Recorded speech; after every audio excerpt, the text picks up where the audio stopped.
Welcome friends, প্রত্যেকের স্বাগত আমাদের ইউটিউব চ্যানেলে। যে সমস্ত ভিউয়ার্সরা প্রথমবার চ্যানেলটি দেখছেন তারা অবশ্যই চ্যানেলটিকে সাবস্ক্রাইব করে দেবেন এবং চ্যানেলের পাশে থাকা বেল আইকনটি প্রেস করবেন, যাতে এই ধরনের খবরাখবর সবচেয়ে দ্রুত আপনাদের কাছে পৌঁছে যায়। তো আজকে এই বিষয় নিয়ে আমরা কথা বলি, সেটা হচ্ছে 2014 টেট পাস সার্টিফিকেটের বিষয় নিয়ে আলোচনা করব। তো এই একটা গুরুত্বপূর্ণ মামলার শুনানি কিন্তু রয়েছে আগামী সোমবার। পর্ষদের অজুহাত এই দিন কি শেষ হবে নাকি আবার নতুন কোনো অজুহাত নিয়ে খাড়া করবে?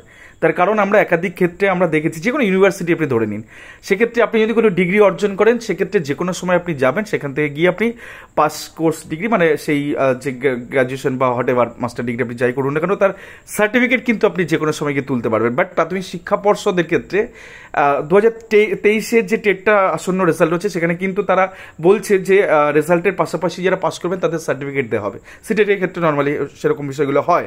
তো সেক্ষেত্রে এই যে মামলাটা, অর্থাৎ পায়েলবাগ মামলা, যার WP নাম্বার 24-206 2023-এ করা মামলা, সুদীপ্ত দাশগুপ্তর করা মামলা, এবং তার সাথে হেমন্ত চক্রবর্তী, বিতর্কিত হেমন্ত চক্রবর্তীর মামলা, তিনি দুবার টেট পাস করেছেন, প্রশ্নমূলক করেছেন, তার আগেও করেছেন।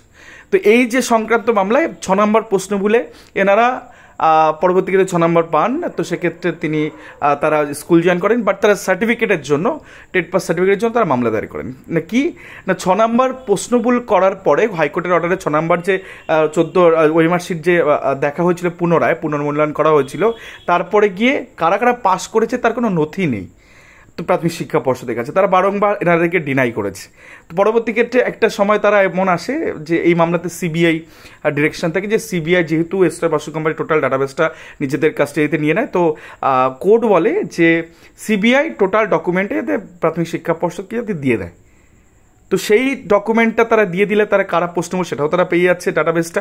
তো সেক্ষেত্রে গতদিন যে হিয়ারিং হয়েছিল সেখানে দেখুন পরিষ্কার লেখা আছে, তারা petitioner seek TET certificate 2014 TET certificate, learned advocate representing the board submit that the data has been receive from the office of the CBI, অর্থাৎ সিবিআই অফিস থেকে তারা ডাটা রিসিভ করেছেন, and step are being taken to open the file and check whether the certificate may be issued in the favour of the petitioner and the application. তো সেক্ষেত্রে পিটিশনারদের এই TET pass certificate দেওয়ার কথা বলা হয়। এখন বিষয়টা হচ্ছে, যারা পাস করেছিল প্রথম যাত্রায়, যাদের তালিকা আপনারা দেখতে পাচ্ছেন, তাদের ক্ষেত্রে যারা ট্রেনিং করেছেন একটা সার্টেন টাইম পর্যন্ত, তাদের কিন্তু টেট পাস সার্টিফিকেট দেওয়া হচ্ছে, একটা সামান্য একটা সার্টেন টাইম পোর্টাল খুলে। বাট পরবর্তী ক্ষেত্রে কোর্টের অর্ডার 6 নম্বর পেয়ে টেট পাস করেছিলেন প্রাথমিক শিক্ষা পর্ষদ, তাদেরকে ডিনাই করছিলেন। তো সেক্ষেত্রে সিবিআই সমস্ত ডাটা হ্যান্ড ওভার করেছে। এবার পর্ষদের একটা বড় চ্যালেঞ্জ, যে 6 নম্বর পেয়ে কারা কারা পাস করেছেন তাদেরকে টেটের একটা তালিকা তারা যদি দিয়ে দেয়, তাহলে স্বচ্ছতার একটা বড় নমুনা তারা রাখবে। আর যদি না হয় তো পিটিশনারদের সার্টিফিকেট দিতে হবে। তো এই মামলার দৌলতে আরও কিছুজন হয়তো কোর্টে ছুটবে, বা এই রেফারেন্স দিয়ে হয়তো পর্ষদে গিয়ে তারা অ্যাপ্লিকেশন করবে, বলে আমাদেরকেও সার্টিফিকেট দিন।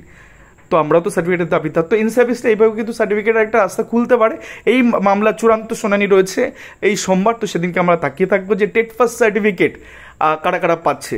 আমরা পরবর্তী ক্ষেত্রে জানি যে 20-22 বা এদিকে 21-23 যে সমস্ত ডিএলএড প্রার্থীরা যারা 14 টেট পাস করেছিলেন, পরবর্তী ক্ষেত্রে ট্রেনিং করে দিয়েছে, তাদের কিন্তু টেট পাস সার্টিফিকেটের জন্য কিন্তু পর্ষদে গিয়ে অ্যাপ্লিকেশন করা উচিত বলে মনে করছে, এবং সেক্ষেত্রে পর্ষদ হয়তো সুচারুভাবে স্টেপ নেবেন। তো এই ছিল আজকের আপডেট টেট পাস সার্টিফিকেট নেওয়ার ক্ষেত্রে।